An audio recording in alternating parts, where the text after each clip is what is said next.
जय श्री कृष्ण। मैं आरजे अलका अग्रवाल आप सभी के लिए एक नया शो लेकर आई हूँ जिसका नाम है सफर मंदिरों का।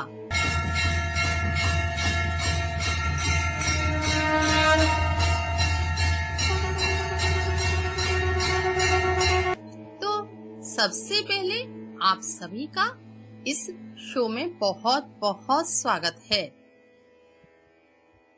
मित्रों, इस शो में मैं आपको भारत के विभिन्न प्रसिद्ध मंदिरों की जानकारी दूंगी। आशा है आपको यह शो पसंद आएगा, साथ ही आप इससे निसंदेह लाभान्वित भी होंगे। तो चलिए बिना देर किए हुए आज का शो प्रारंभ कर लेते हैं। ओम कृष्णाय वासुदेवाय देवकी नंदनाय च नंद गोप कुमाराय गोविंदाय नमो नमः, गोविंदाय नमो नमः। सप्तपुरियों में से एक पुरी मधुपुरी अर्थात मथुरा भगवान श्री कृष्ण की जन्मभूमि है। मथुरा का नाम सुनते ही अनायास ही भगवान श्री कृष्ण की ओर हमारा मन खिंचा चला जाता है। मथुरा दिल्ली से 145 किलोमीटर है। आप यहाँ पर रेलगाड़ी से, बस से, निजी वाहन से या टैक्सी से आसानी से पहुंच सकते हैं। मथुरा मंदिरों और धर्मशालाओं का शहर कहा जाता है। कलकल निनादनी सूर्य तन्या जमुना के किनारे बसा है मथुरा शहर। जब कंस के अत्याचार से भूमि आक्रांत होने लगी तो ब्रह्मा और देवताओं की स्तुति पर भगवान विष्णु ने कहा कि वो जल्द ही देवकी और वसुदेव के यहाँ पुत्र बनकर आएंगे। जब भगवान श्री कृष्ण देवकी और वसुदेव के यहाँ प्रकट हुए तो ब्रज का रोम रोम धन्य धन्य हो गया। भगवान श्री कृष्ण ने हमें गीता दी और भगवान श्री कृष्ण ने पूरे विश्व को प्रेम का अमर संदेश भी दिया। आगे भी आपसे चर्चा जारी रहेगी, पर यहाँ पर लेना होगा एक छोटा सा अंतराल। तो आपसे बहुत जल्द मिलते हैं एक छोटे से अंतराल के बाद। फिर से एक बार आप सभी का इस शो में बहुत बहुत स्वागत है। मैं हूँ आपके साथ आरजे अलका अग्रवाल। मथुरा को मंदिरों और धर्मशालाओं का शहर कहा जाता है। यहाँ वर्ष भर यात्रियों का तांता लगा रहता है।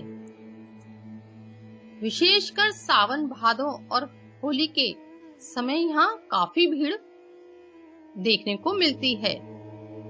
आज सबसे पहले मैं आपको अखिल ब्रह्मांड नायक यदुकुल शिरोमणि भगवान श्री कृष्ण की जन्मभूमि की जानकारी दूंगी। मथुरा स्टेशन पहुंचने के बाद आप यहाँ पर ऑटो या रिक्शे से आसानी से पहुंच सकते हैं।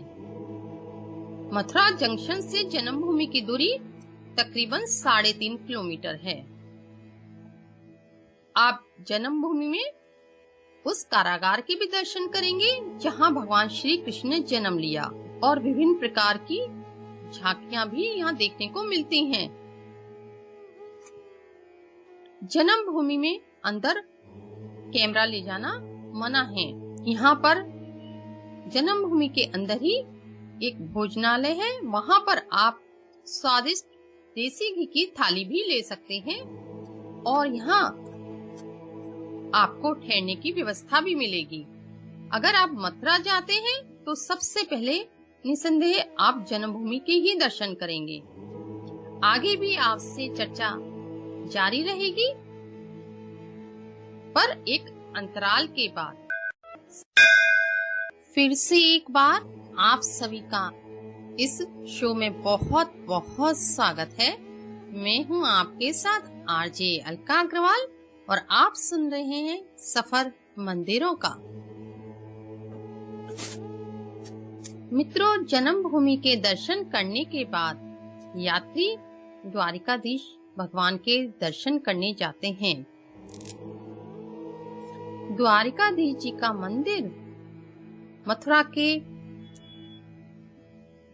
मेन बाजार में ही है। ऐसा कहा जाता है यह मंदिर तकरीबन 200 वर्ष पुराना है। द्वारिकाधीश भगवान की मूर्ति किसी कारीगर द्वारा बनाई नहीं गई है। यह द्वारिकाधीश भगवान की मूर्ति खुदाई के दौरान ही प्राप्त हुई है। यहाँ पूरे वर्ष भक्तों का तांता लगा रहता है। यह मंदिर मथुरा की कुंज गलियों में स्थित है। यह मंदिर देखने में बहुत ही आकर्षक है। मथुरा के लोगों में इस मंदिर के प्रति बहुत ज्यादा आस्था है।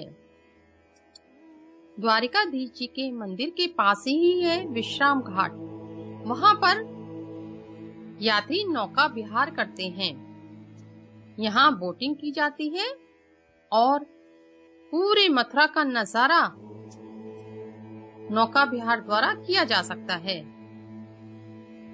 यहाँ माता जमुना का भी मंदिर है, जहाँ शाम को प्रतिदिन आरती देखने के लिए भारी भीड़ जमा होती है। आगे भी आपसे यह चर्चा जारी रहेगी, पर यहाँ लेना होगा एक छोटा सा अंतराल। सुनते रहिए सफर मंदिरों का। फिर से एक बार आप सभी का इस शो में बहुत बहुत स्वागत है। आप सुन रहे हैं सफर मंदिरों का और मैं हूँ आपके साथ आरजे अलका अग्रवाल। मथुरा नगरी एक धार्मिक नगरी है। दीर्घ काल से ही यह भारतीय संस्कृति, सभ्यता और अध्यात्म का केंद्र रही है। ब्रज भूमि का कण कण राधे राधे कृष्ण कृष्ण की गूंज से गुंजायमान रहता है। यहाँ का वायुमंडल आरतियों की घंटियों और शंख निनाद से गूंजता रहता है। अब आपको यहाँ के एक प्रसिद्ध मंदिर भूतेश्वर महादेव की जानकारी देती हूँ। भूतेश्वर मंदिर भगवान शिव शंकर को समर्पित है। मथुरा निवासियों में भूतेश्वर महादेव मंदिर के प्रति बहुत भारी आस्था है। ऐसा कहा जाता है यह मंदिर अत्यंत प्राचीन है और यह भी कहा जाता है कि राक्षस लवणासुर को मारने के लिए भगवान राम के छोटे भाई शत्रुघ्न जी ने यहाँ आराधना की और उस पर विजय प्राप्त की। साथ ही यह भी कहा जाता है कि नंद बाबा और यशोदा जी ने पुत्र प्राप्त करने के लिए यहाँ 6 महीने तक आराधना की और भगवान श्री कृष्ण को पुत्र रूप में प्राप्त किया। सबसे पहले आप इस मंदिर में नंदी के दर्शन करेंगे, फिर भगवान महादेव के मुखारविंद के आपको दर्शन होंगे और थोड़ा सा जब मंदिर के पीछे जाएंगे तो आपको भगवान के लिंग रूप में दर्शन होंगे।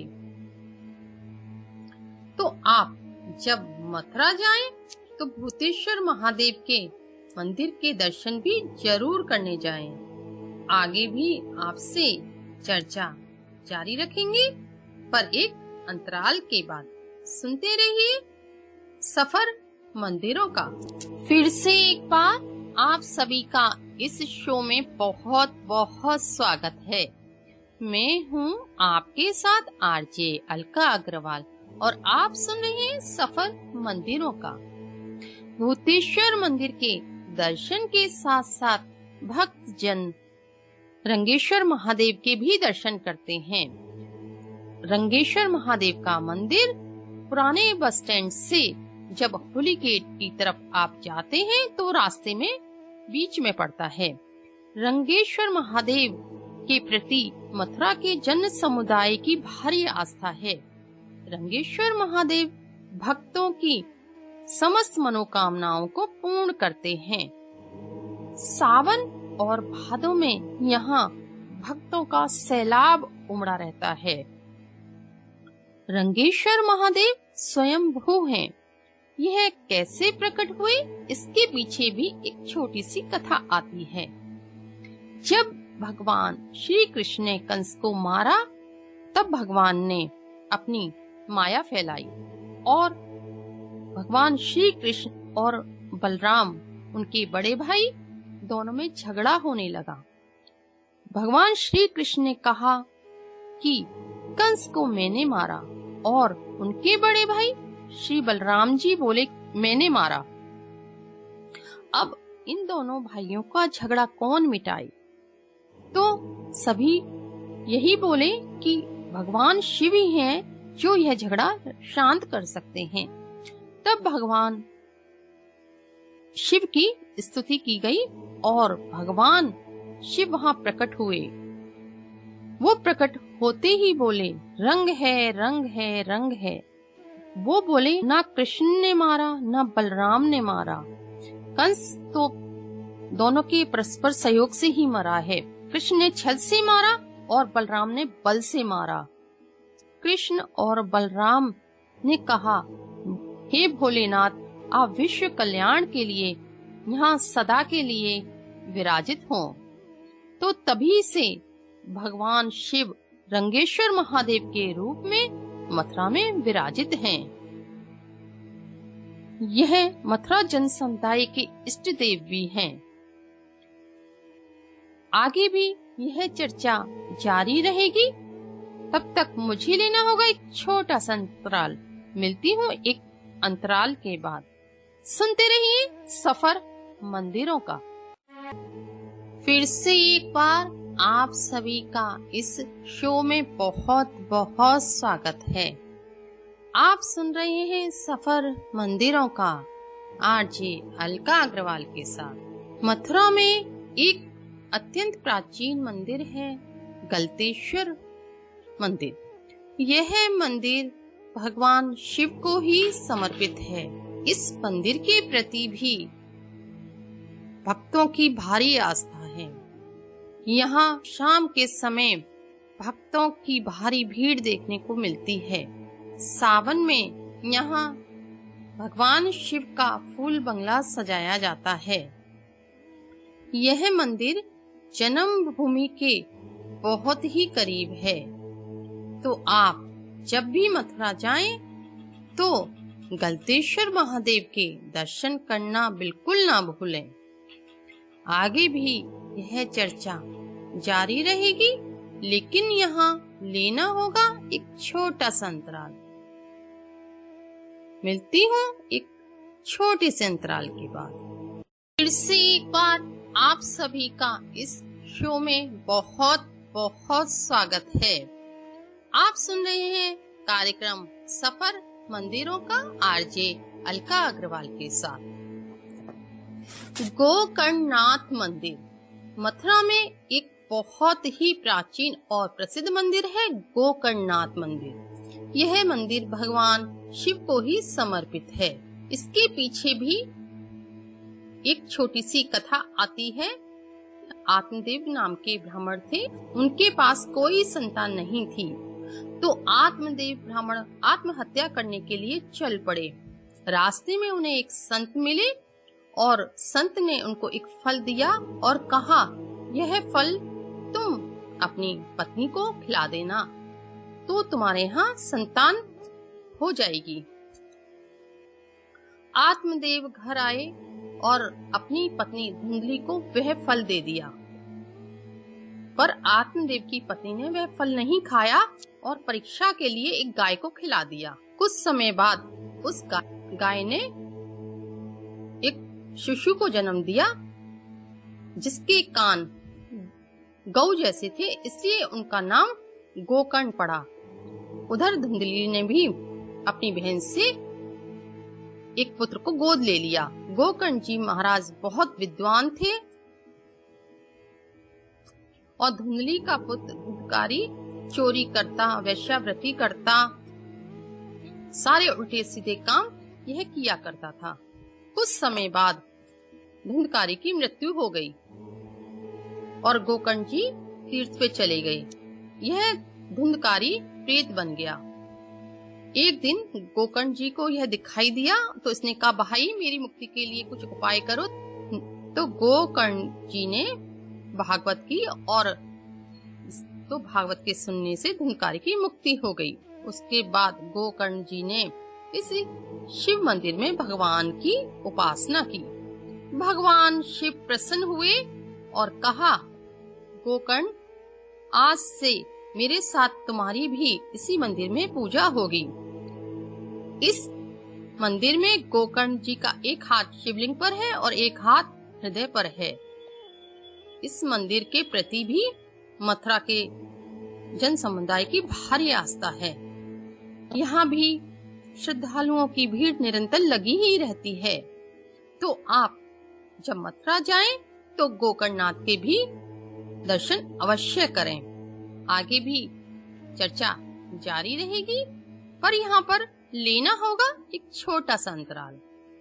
मिलते हैं एक अंतराल के बाद। फिर से एक बार आप सभी का इस शो में बहुत बहुत स्वागत है। आप सुन रहे हैं कार्यक्रम सफर मंदिरों का आरजे अलका अग्रवाल के साथ।